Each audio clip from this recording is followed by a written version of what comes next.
Good day, class for Dandelion. Before we start, let's make sure that all of our materials are ready. Our board, our wet paper on both sides, make sure there are no bubbles nor puddles, our damp sponge, our water jar, and all of our colors arranged this way. Let's take our brush and say our verse.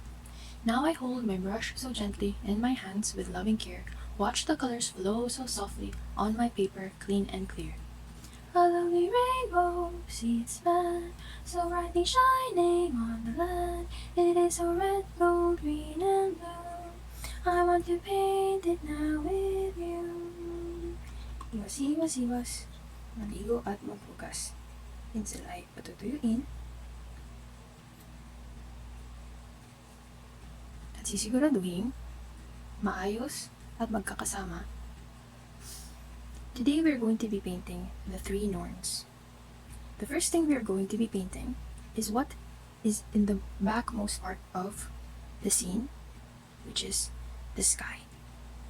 So we are going to be doing what we did in our rainbow painting, making a nice wash of ultramarine blue, fading out some parts into clouds of white, and choosing some parts to be a bit more bright with its color.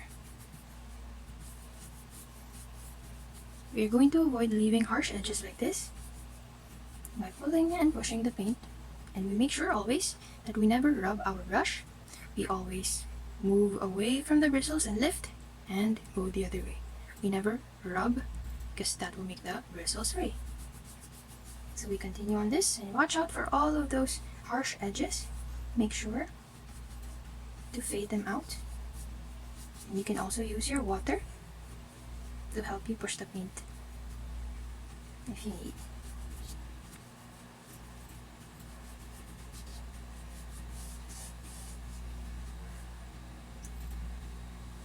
I'm going to be using the water to make the sky calm down a little bit more until it fades as it approaches the ground.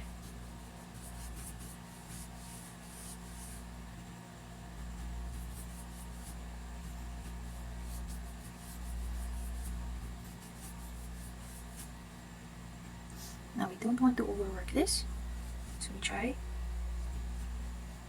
to know when to stop. Now we have a soft sky, and that would be good enough. Now we wash our brush once more to get rid of the glue. We use the mouth of the jar to push the water down until it's clean. We dry it a bit so that it can pick up more paint. And we are going to be using vermilion. So I hope you can see the paints are over here. We are going to be using vermilion. And we are going to be painting the trunk of the tree.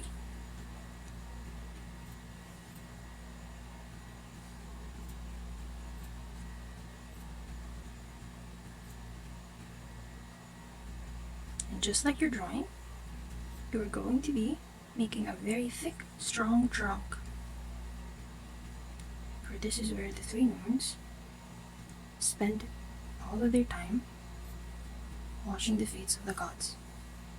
Once again, because this is going to be ending up brown, do not be afraid when the vermilion mixes with the blue, because that is the effect that we are going after.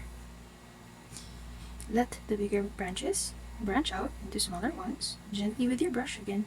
Do not rub.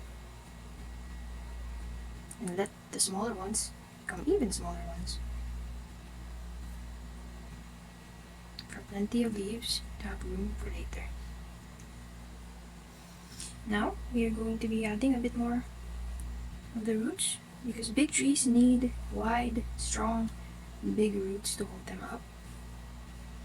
But we don't add it here in the middle so that we can add a blue lake. We wash our brush. While we are washing our brush, we observe what color could make this look more brown. You can see that when we add the vermilion with the blue here, it becomes a bit purple. So perhaps we can add a bit of yellow and see what color it will turn into. We try to pass all of the branches that we created, but instead we are coming from the tip to control the shape. and we make some curved lines that create some grooves on the surface of the tree, as you can see. Now it's a bit of a yellowish brown. It's coming closer to what we want. But we will not add the blue yet, in case it makes it too dark. Later on, we will be adding more blue, because this is the effect that it will give. I'm not sure if the camera captures it, but it's a bit of a darker brown when it mixes more with the blue like this. Okay, so later on, we will come back to the parts of the tree and do not touch what's in our foreground, the things in the front, because we do not want to put too much darkness behind, because it might shine through. So we wash our brush, we dry it again, and we're going to start adding our yellow Norn. And to make it stand out, we are going to use our gold and carefully follow this shape. We're going to be starting with the head, and she will be holding up her arm, and her robe will be hanging down, and this is her hood. We leave a bit blank, and the rest of her garment will lay underneath her, and her other arm will be pointing down. So her garment will widen at the bottom because her legs and her feet are underneath. She is sitting down. Alright. Next we will now wash our brush again.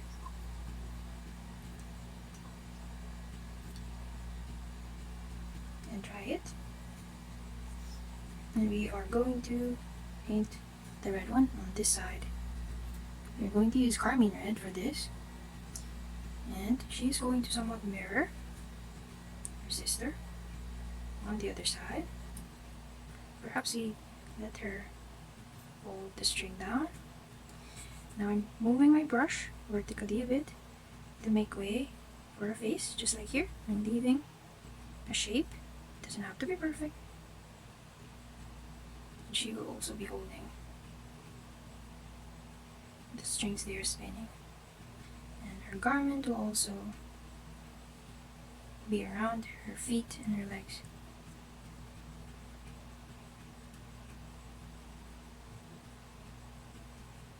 We wash our brush.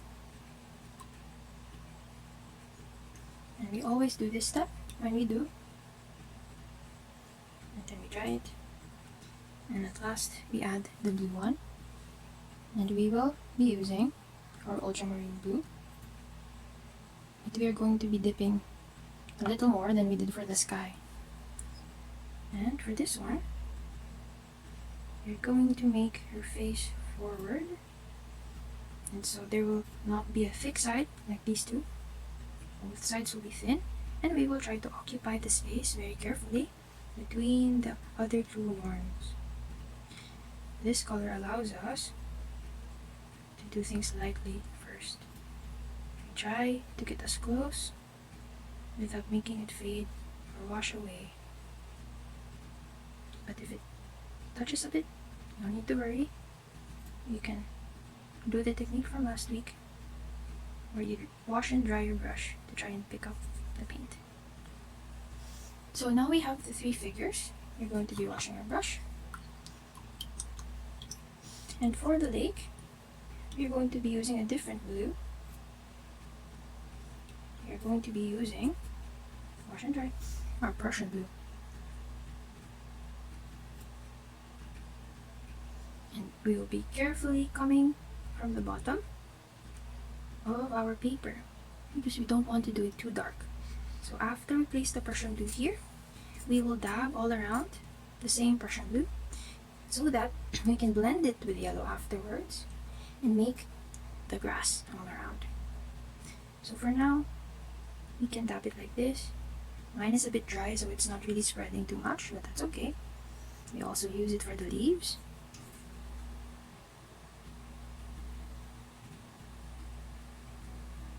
And you can put it in front of the branches as well.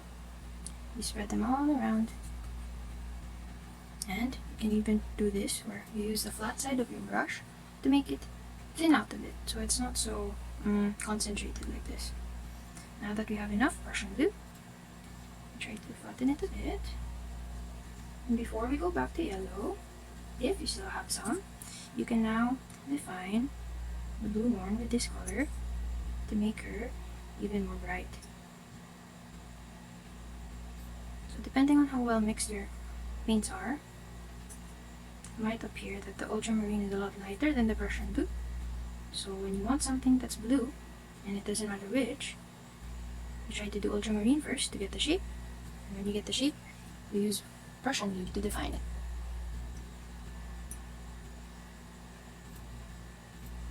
Now finally we can add our yellow.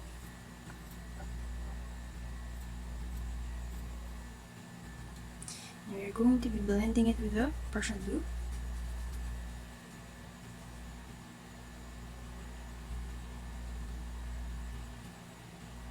To make green. And if you need more, please remember that whenever you blend colors on the paper, you do need to wash your brush before coming back to a pure color. So use up what we have for now, and we wash it first before we go back.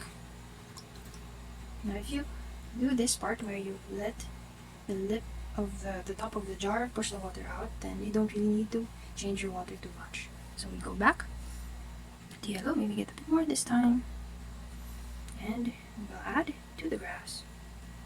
And we will let that activate the paint a bit. With that I mean kind of melt the pigment so that it can be moved again on the paper. So water activates our paint, and that's why sometimes it's good to leave it first before we push it around. As you can see there, it already pushed it. And now that it's wet again, we can make our grass by pushing upward. It's okay if it covers the roots a little bit. If the grass is in front of the root, it does do that in nature. Try to get all of the white spots, but not on the lake. Try to skip the lake. And make grass all around.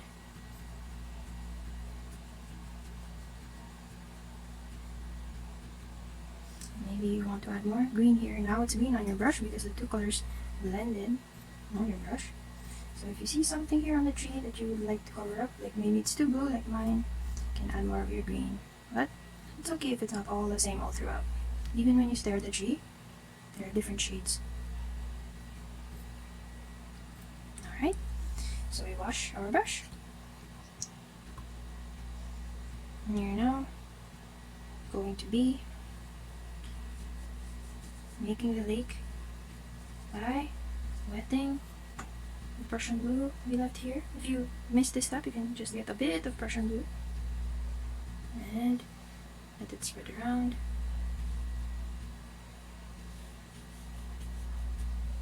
Then you're going to be using our dry brush technique to try, not too dry, it can be a bit wet, to try and make some strings. So it might take a while for the paint to push away, and it might be too thick like mine here, but that's okay. We just try to make, so we wipe it, we try to make it look like the sisters, the Norns, are holding some string and tying it together into this, what do you call it, skein? You might have a term for it in your classroom. So with our dry brush, we're going to be making a string and letting all of them connect. It might be great to imagine where the hands are, and then you can add it after. So I'm going to use gold to put their faces and hands as the final step for our painting. Now we can leave this because it's the same color, and we're going to put their hands, and they're holding the strings.